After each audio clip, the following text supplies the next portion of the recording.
intervención va a versar sobre realmente un caso concreto de lo que es la lucha por la verdad, la justicia y reparación de las víctimas de la represión franquista. Y esto que digo lo pongo en interrogantes porque la primera palabra que precede a esto que acabo de decir es mereció la pena. Mereció la pena luchar por la verdad, por la justicia y por la reparación de las víctimas de la represión. Mereció la pena luchar y merece la pena seguir luchando. Entonces esto es mejor que lo conteste al final de la exposición, del caso concreto de Pajares de Adaja, Aldea Seca, Valle de Cuelgamuros. Estos son los tres lugares que comportan el origen, el lugar intermedio en que estuvieron los restos de la primera acción y de la primera acción del drama, y después el traslado mediante unos procedimientos que, como sabéis, resultaron ser una profanación y un expolio de unas fosas, en este caso unas fosas comunes, que no estaban señaladas y los restos tampoco habían querido identificarlos. Bueno, pues yo soy de un pueblo de la provincia de Ávila, de allí eran mis progenitores, mi padre y mi madre, y de allí eran las víctimas que con mi padre sufrieron la represión la represión que consistió en una desaparición forzada durante el verano del 36 de 10 personas cabezas de familia que pertenecían, era un pueblo de la retaguardia de la provincia de Ávila, junto a Arévalo, en el límite con la provincia de Valladolid, los dos pueblos, y había triunfado el golpe del 18 de julio, y allí lo único que ocurría es que eran casi todos jornaleros, obreros, que pertenecían a la Casa del Pueblo. Había una Casa del Pueblo, pertenecían al sindicato de UGT. Naturalmente, ellos habían participado en movimientos reivindicativos, incluido ese verano, que estaban en plena faena de siega. Mi padre comandaba una cuadrilla de segadores del propio pueblo, entre ellos estaba un hermano suyo, un tío, que también está aquí en el Valle de los Caídos, pero en otras circunstancias. Y si puedes poner, Rafa, la ubicación del pueblo, la mantenemos. No, la siguiente, más, estas son las ubicaciones. No, sigue, por favor, sigue también, luego ya volveremos a ella. Quiero centrarla en una que es la excavación, ahí, vamos a pararnos ahí. Bueno, entonces, vamos a ver, yo fui testigo propio, con 2 años y medio, fui testigo propio del drama que ocurrió en Pajares de Adaja ese verano del 36. Esta situación fue consecuencia, la que ocurrió en Pajares de Adaja y en muchos pueblos y localidades a lo largo de todo el territorio español,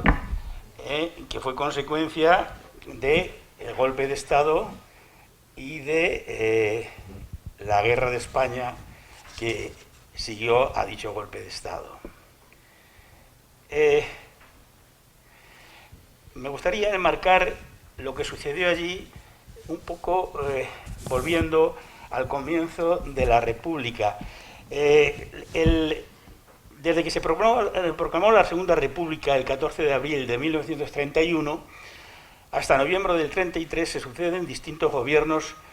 denominados progresistas que intentan reformas sociales y políticas. A partir de noviembre de 1933 y hasta las elecciones generales del 16 de febrero del 36,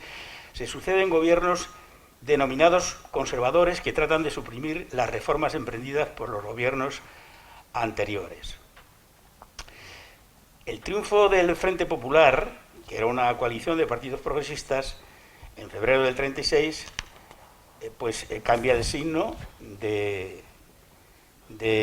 gobierno conservador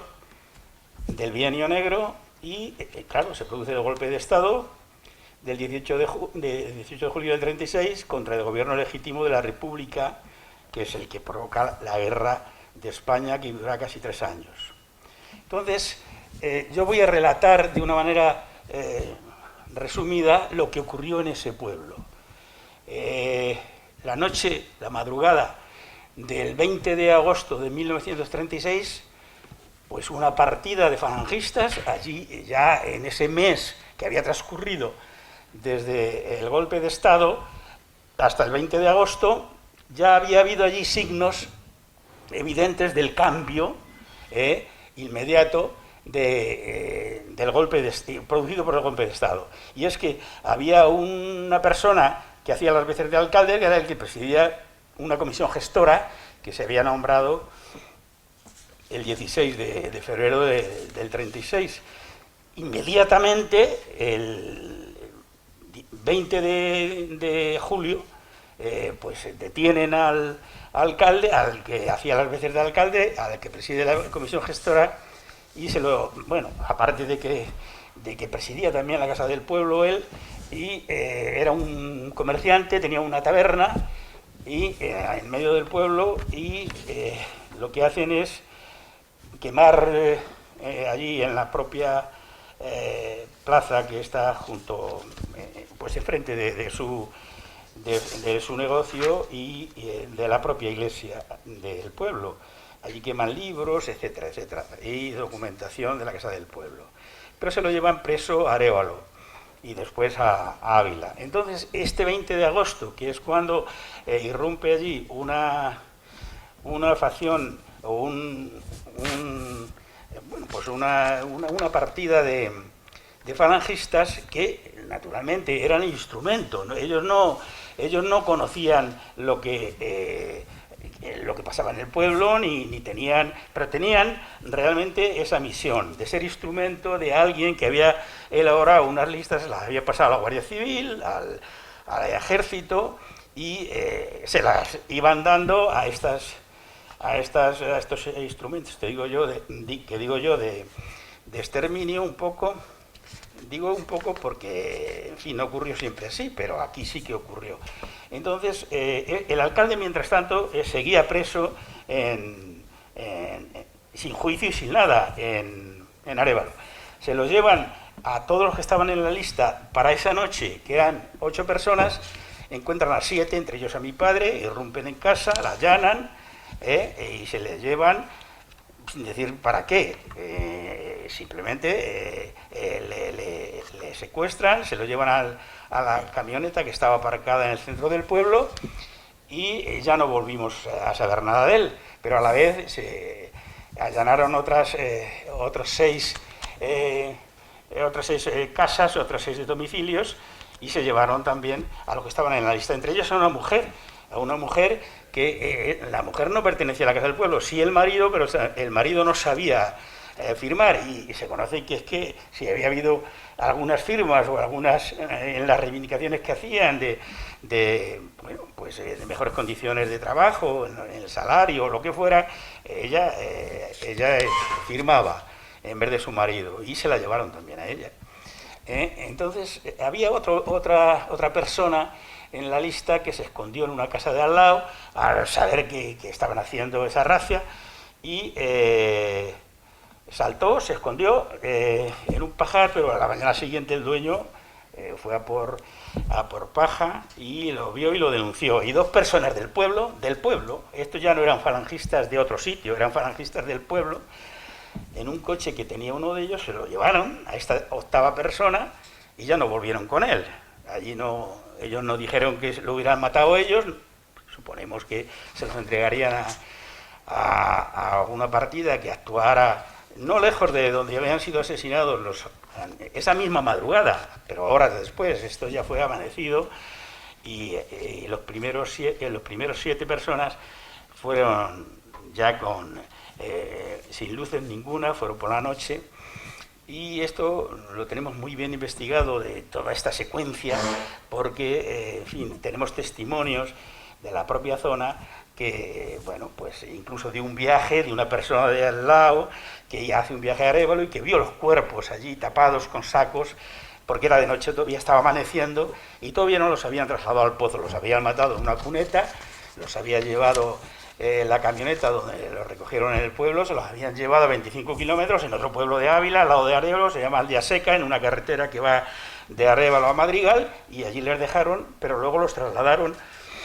a una tierra, a un pozo en desuso, y allí los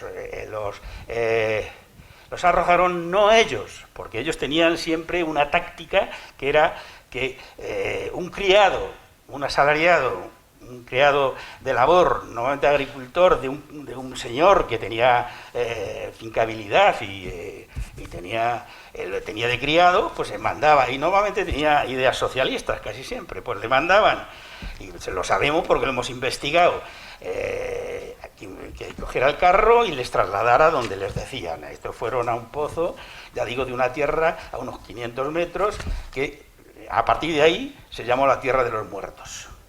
Entonces, entre ellos estaba mi padre. ¿Qué pasa entonces? Y que esto que yo estoy contando no es una cuestión única, esto era genérico. Mi madre nos coge, a mi hermano y a mí, mi hermano 4 años, yo 2, y nos lleva a casa de los abuelos, de sus padres, que vivían en el pueblo, eran también unos asalariados, eran unos pastores de otro amo, y ya no vuelve a casa. Fue tal el terror que supuso el dejarle sin su hombre, sin su marido, y sin el padre de sus hijos, que no quiso volver. Nosotros no volvimos a la casa y ella, toda la vida, lo que hacía era llorar. Se puso de luto, mi madre, y ya se puso a servir en otro pueblo al lado porque no cabíamos todos en la casa de los abuelos. Y estuvo con nosotros los 3 años de la guerra, y luego se puso a servir y tal. Este drama ocurrió en 10 domicilios de los 100 que había de cabezas de familia en el pueblo, es decir, diezmaron al pueblo en sus cabezas de familia y dejaron a 40 niños en la más absoluta indigencia, ¿no? Sin medios de ningún tipo. Muchos se pusieron a pedir por las casas, en fin, como todo este drama, no quiero incidir más en él. Entonces, ¿qué pasa? Que nosotros vamos creciendo, en el pueblo los hijos de estos huérfanos vamos creciendo y vamos informándonos a través de las familias de lo que ha ocurrido. Cuando tenemos uso de razón, nosotros vamos ya sabiendo lo que ha ocurrido, el drama que ha supuesto para nosotros. Y bueno, pues, pero nosotros somos personas normales, como todos los niños del pueblo, hacemos la convivencia, vamos a la escuela cuando podemos, cuando no hay un jornal de ayuda como zagal, como ayudante de la trilla, como guarda de un melonar, yo qué sé, haciendo tal. Y entonces alternábamos todas estas cuestiones con ir a la escuela. Yo tuve más suerte que mi hermano como era un 3 años mayor, pues le emplearon enseguida en estas labores de ayuda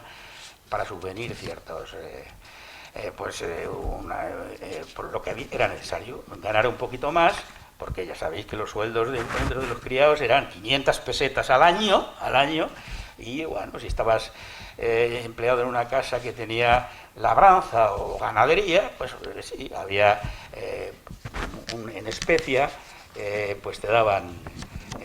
pues unos sacos de trigo para que tuvieras para pan, etcétera, etcétera. Bueno, o sea, estrecheces. Pero no no importa, porque nosotros no éramos una cosa aparte, sí, éramos los señalados como huérfanos de algo que había ocurrido, que la mayoría del pueblo no se lo explicaba, solamente los que habían estado confeccionando las listas, y la gente, bueno, estaría dividido el pueblo, los que pensaban que habían hecho bien y los que habíamos sufrido el drama. Así ocurrió en todos los sitios. Pero yo, bueno, ya digo que a partir de tener uso de razón ya supe de las cosas, yo me preparé, etcétera, y yo me vine a Madrid a los 12 años, esas casualidades que hay de que vas aprovechando cualquier resquicio, y yo me formé como profesional, y a base de becas, de conservarlas, pues hice una profesión. Pero estando en Madrid, en el año 59, nosotros no sabíamos, sabíamos que, por rumores, que nuestro padre, junto a las otras 6 personas,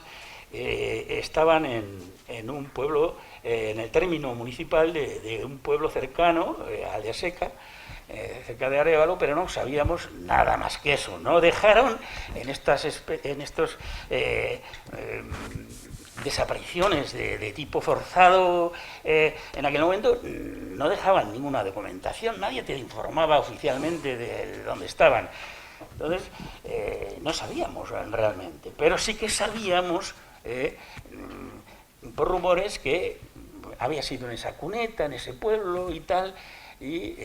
pero claro, me he dado cuenta de que las circunstancias no eran propicias como para andar indagando, primero porque éramos muy niños, y los familiares ascendientes pues tenían un miedo terrorífico, porque bueno, era precisamente lo que se habían propuesto y lo habían estudiado desde mucho antes, desde que, en fin, surgió la República. Ya estaban tramando quien estaba interesado en que en algún momento determinado pues no pudiera continuar, es decir, cercenarla. Pero bueno, yo desde aquí, desde Madrid, pude saber, tuve noticias en el año 59 justamente, que a través de mi hermano, que se había quedado en el pueblo de al lado, y a través de de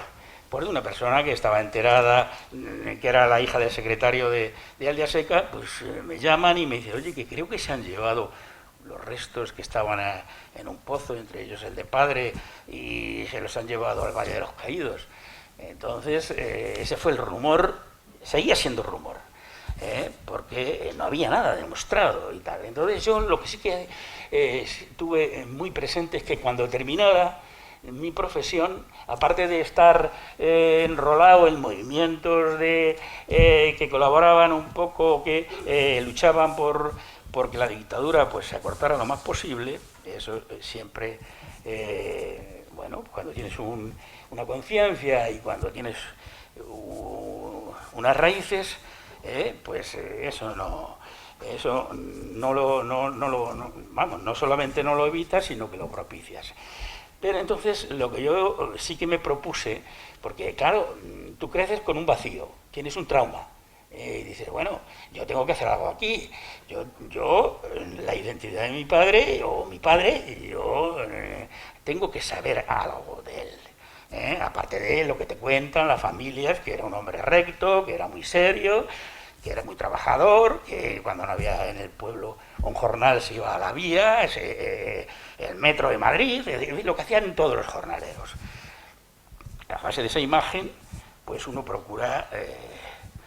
proceder en consecuencia. Y entonces yo lo que hice es proponerme que en cuanto me jubilara, y que no esperé a los 70 años, a los 65 años me jubilé, en el año 1999, para dedicarme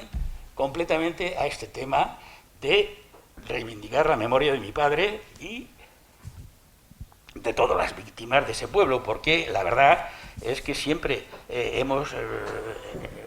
actuado de manera solidaria, todos los familiares de las 10 víctimas de Pajarres, de las 7 que están aquí en el Valle de los Caídos, y de las otras 3, porque el alcalde, que fue preso luego en septiembre en una saca, le asesinaron también debajo de un puente al lado de Santa María de Nieva, que eso ya es de Segovia, pero lo trajeron luego cerca de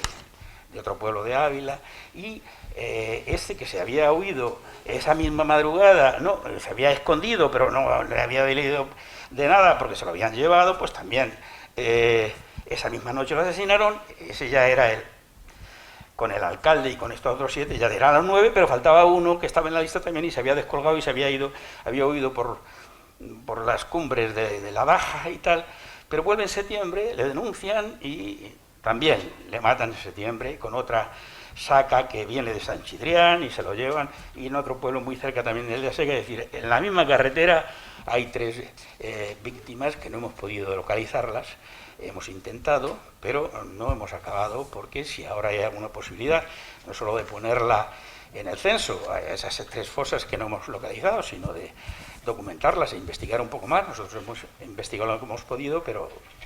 hay medios ahora mucho mejores para continuar. Bueno, pues entonces lo que yo hago es, cuando me jubilo, es proponerme documentar y saber de una manera definitiva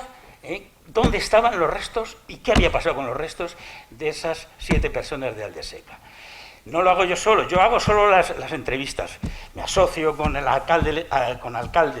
de pueblos próximos y del propio Eldeaseca. No colabora en Eldeaseca, no colabora en nada, pero sí en pueblos de al lado. Y podemos determinar a través de alguien que ha presenciado. Nosotros lo que queríamos saber es si alguien había presenciado la exhumación el 1 de marzo de 1959 de la exhumación del Pozo Fosa de Eldeaseca, de la Tierra de los Muertos. Y entonces lo encontramos. No quería declarar y tal, pero se le convenció. Y dice, he estado, efectivamente. Vino una comitiva oficial, se abrió el pozo, se tardó en localizarle, luego, y se lo llevaron en unas cajas que venían de Fuente de Saúd, del pueblo de al lado, incorporaron estas y las llevaron todas a Ávila. En Ávila, en las distintas rutas que se hicieron, las 50 y tantas víctimas de Ávila, unas en cajas individuales que fueron... de las 18 que vinieron, 15 eran de individuales y 3 eran colectivas. En las colectivas habían, ya sabéis, del orden de 12 o 13. No esqueletos, porque no la manera de exhumarlos era, como yo digo, pues a paladas, metían la pala, el pico y tal, y sin limpiar y sin nada, los restos que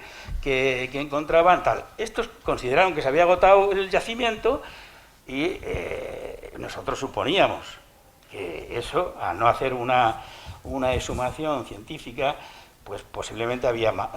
tal. Y entonces, al saber, a través de ese testigo, de que esa comitiva oficial tal, inmediatamente con una máquina del pueblo de Pajares localizamos. Era una tierra de labor, incluso había pasado a otros propietarios, nosotros pedimos permiso a los propietarios, e hicimos esa excavación el 11 de octubre de 2003, o sea que nos llevó casi 2 años el hacer la investigación. Entonces, nosotros nos asociamos a la RMH, a la Asociación para la Reconstrucción de la Memoria Histórica de Valladolid, porque trabajaba en pueblos de Valladolid, pero muy cercanos a donde estaba este pozo, esta fosa, y el arqueólogo, que actualmente es el presidente de la asociación, que es arqueólogo, Julio del Osmo, y un médico que había hecho los cursos con Francisco Echevarría de forenses y tal, él actuaba tenía conocimientos de médico forense, pues estuvieron presentes. Encontramos un cráneo fragmentado, parte de otro, muchas vértebras, piezas dentarias, hasta un dedal, que demostraba que había en aquellos tiempos pues una mujer entre ellos. Todo eso se clasificó, se limpió y tal, y eso, antes eso era la cosa práctica, pero nosotros teníamos que documentar todo eso que habíamos hecho. Entonces, nosotros con esos restos lo que hicimos fue encarar en una cantería de Cardeñosa, que es un pueblo al lado de Ávila, que tiene un roquerío, tiene rocas muy bonitas, en vez de ser grises son beige y tal, encargamos inmediatamente, en ese otoño de 2003 y principios de 2004, un monumento, y ese monumento lo tenemos en el pueblo con los restos que nosotros pudimos sacar en una urna, limpios, clasificados, pero no analizados su ADN. No quisimos, porque como eran 10 de las víctimas del pueblo y solamente en ese pozo podía haber restos de las 7, parece ser que los restos que quedaron, el forense dice que por lo menos hay 2 individuos en esos restos, pues no queríamos nosotros particularizar, y el monumento está dedicado con nombres y apellidos a las 10 víctimas, con unos versos de Celaya y con... bueno, nada, ahí está el monumento. Pero ¿qué pasa? Que nosotros lo que hicimos fue inmediatamente ponernos manos a la obra, y 3 familiares nos fuimos en ese principio, en febrero de 2004, al lo que había sido el gobierno civil de Ávila, que era de donde había salido la comitiva oficial. Y era la subdelegación entonces del gobierno, nos dieron toda clase de facilidades. Hay que decir que ya era en el 2004, cuando fuimos nosotros, ya pues había cambiado el signo político, y nos facilitaron la documentación, toda la documentación, y nosotros entresacamos la documentación relativa a la comitiva que había ido a Aldeaseca, estaba documentada, estaba firmada el parte, y eso pues lo tenemos y lo hemos incorporado a un estudio que hicimos y lo encuadernamos en un gusanillo, y es lo que yo... Pero no solamente documentamos ese acta de exhumación de restos del pozo de Aldeaseca, sino que documentamos absolutamente todo. Es decir, la carta, bueno, nos hicimos con las circulares del 58, de mayo del 58, del gobierno del Ministerio de la Gobernación, que era Camilo Alonso Vega, como esta mañana se ha dicho, y la de octubre, donde ya se dan unas metodologías de los traslados al Valle de los Caídos, con las 4 clasificaciones, A, B, C y D, según fuera un enterramiento identificado dentro de un cementerio católico y no sé qué, fuera y tal, no identificado, pero también individualizado y tal, los colectivos desconocidos que estaban en los cementerios dentro, católicos, y en la 4ª clasificación, la B, eran las de las fosas comunes, los que estaban en cunetas, habían sido tal. Fíjate que el cementerio de Aldeaseca estaba al lado de donde, enfrente, a 40 metros de donde les habían asesinado, y no les llevaron allí, al cementerio, les llevaron a un pozo, a 500 metros. Pues todo eso, el oficio de contestación del alcalde de mi pueblo, de Pajares de Adaja, diciendo que allí no había habido... se les pedía que describieran si había en sus pueblos, o sea que iba dirigida la circular al gobierno civil, el gobierno civil lo trasladaba a los ayuntamientos contestaban, que en unos plazos que les daban, etcétera, para traer los restos al Valle de los Caídos. Y el de Pajares dijo que allí en su pueblo no había ninguna fosa, era donde se habían llevado, habían desaparecido los 10 de Pajares, y el de Aldeaseca, en el oficio, que lo tenemos, pues dice que ha oído que en la tierra del que llaman de los muertos, en el paraje de las Aguadillas, que no sé qué, que sí, que hay una fosa con individuos que no dice quiénes son, ni cuántos son, sí, dice cuántos son, dice que hay 6, se equivoca, porque son 7. Entonces yo no sé de dónde saca el 6, porque el acta de la comitiva oficial habla de 7, y habla de la mujer, y habla de la dificultad que habían tenido para hacerlo, es decir, son 7, no son 6, pero él contestó que eran 6, y entre ellos una mujer. Bueno, pues nosotros tenemos toda esa documentación, que es lo que queríamos. Pero, por si fuera poco, yo después he ido al Haga y esa misma documentación está en el Haga, de manera en el Archivo General de la Administración de Alcalá. ¿Qué hicimos con esa documentación y por qué la queríamos? Bueno, nosotros lo que hicimos fue, en la inauguración del monolito, del monumento, que son 2 piedras verticales y luego lo que es la lápida y tal, con los nombres, lo que hicimos fue un acto público en el ayuntamiento de todo el pueblo. Fue quien quiso y fue muy numeroso. Y en ese acto público teníamos la urna allí, en la mesa del acto, y estaba el presidente de la Diputación, y estaba el alcalde del pueblo, y del otro pueblo, de Aldeseca también, y estaba pues, un historiador de historia clásica de Valladolid, en fin, y estaba el presidente de la asociación de Valladolid, y, en fin, eso es lo que presidieron. Y estaban los nietos, sobre todo nuestros hijos, estaban allí. ¿Y qué fueron los encargados de los familiares, los nietos de las víctimas de Pajares de Ajo, encargados de que hicimos un PowerPoint y iban apareciendo las fotografías de las víctimas? Y cada nieto leía una biografía breve del familiar suyo, de su ascendiente. En el caso mío lo hizo mi hijo. Y con eso lo que hicimos fue, primero, el acto, que en fin, también había música, como se hace en todos estos actos solemnes y de homenaje, y en procesión, vamos, en un cortejo fúnebre, pues hicimos una especie de sepelio, y esa urna la metimos allí. Es decir, todo esto nos valió para afianzarnos en toda esa circunstancia. Entonces, ¿qué pasó después? La otra etapa que venía siguiendo era personarme aquí en el Valle de los Caídos. Eso lo hice yo porque tenía más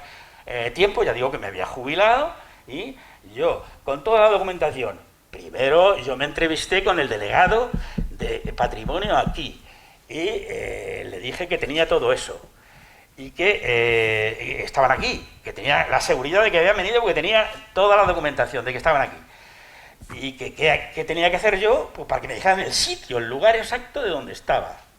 Entonces,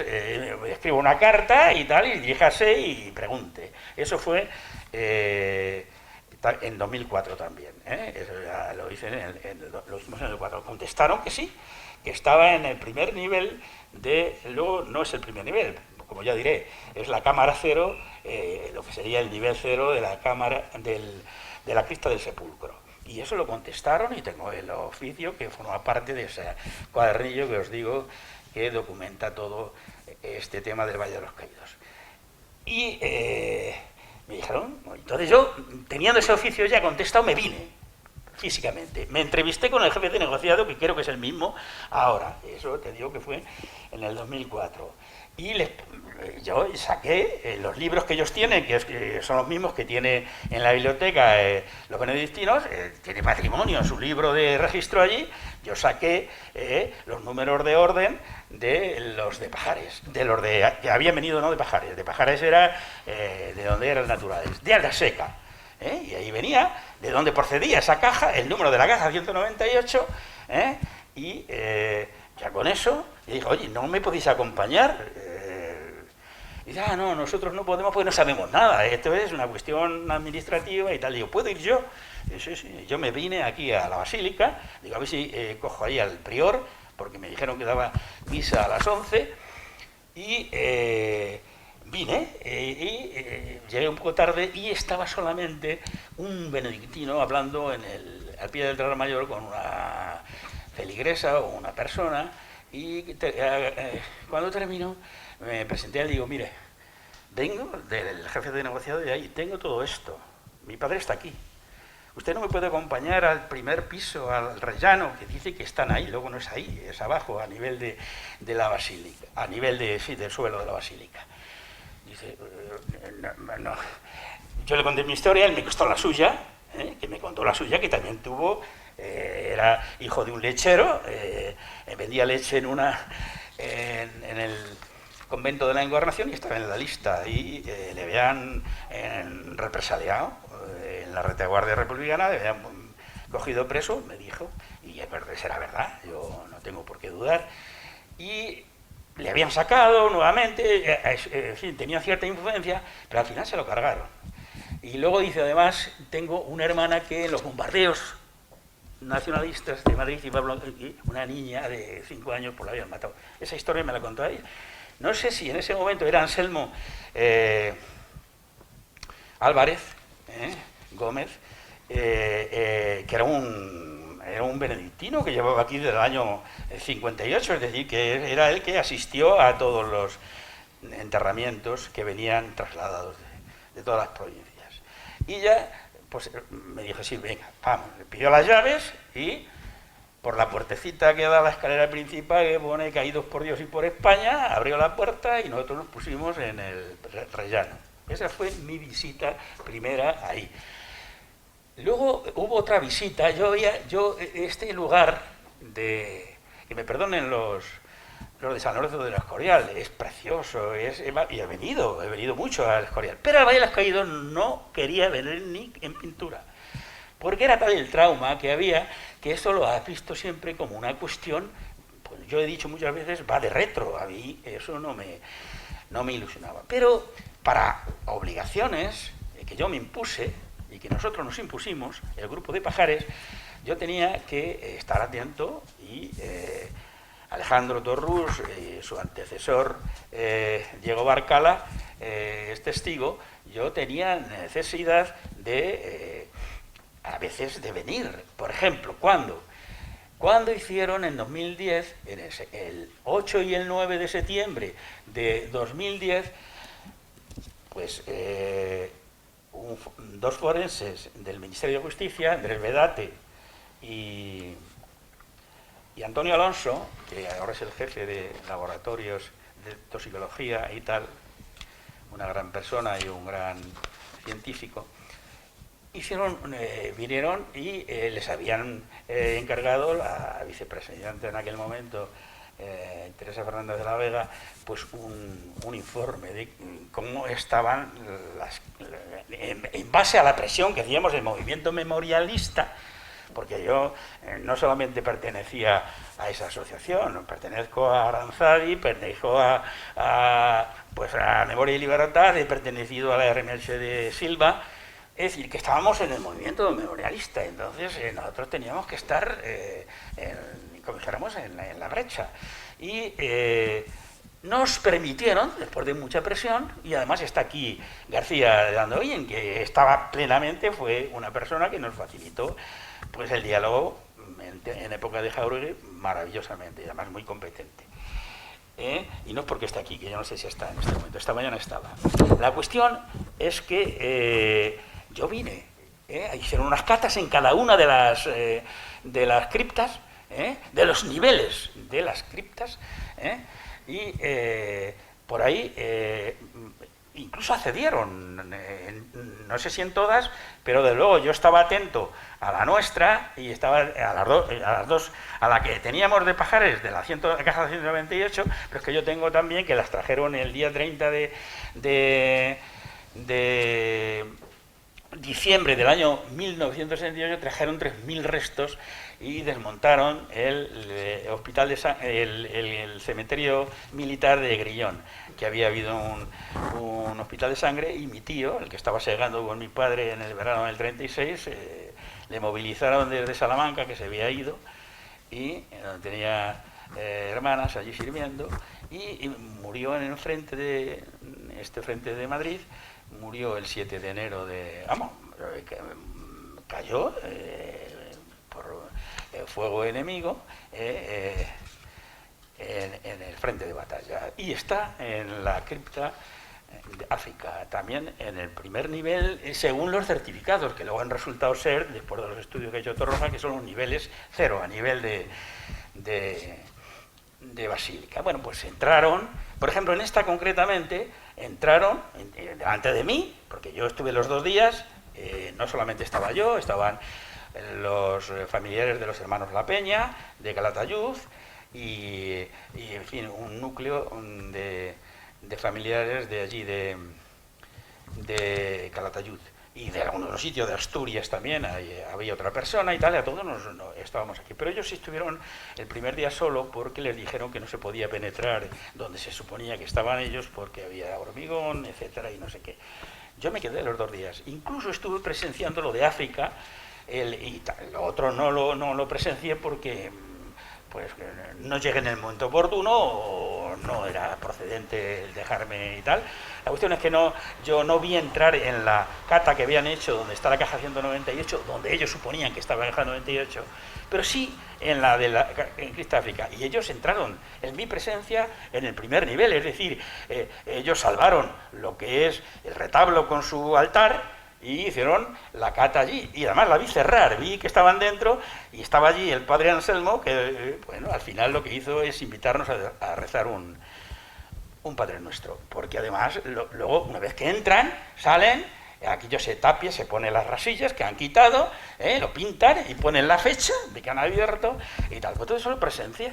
Ahora me doy cuenta que cuando salieron y en el informe Andrés Vedate dice que buscaban la caja 10.672, que es de donde están los restos de mi tío con otras 9 personas, ostras, pues resulta que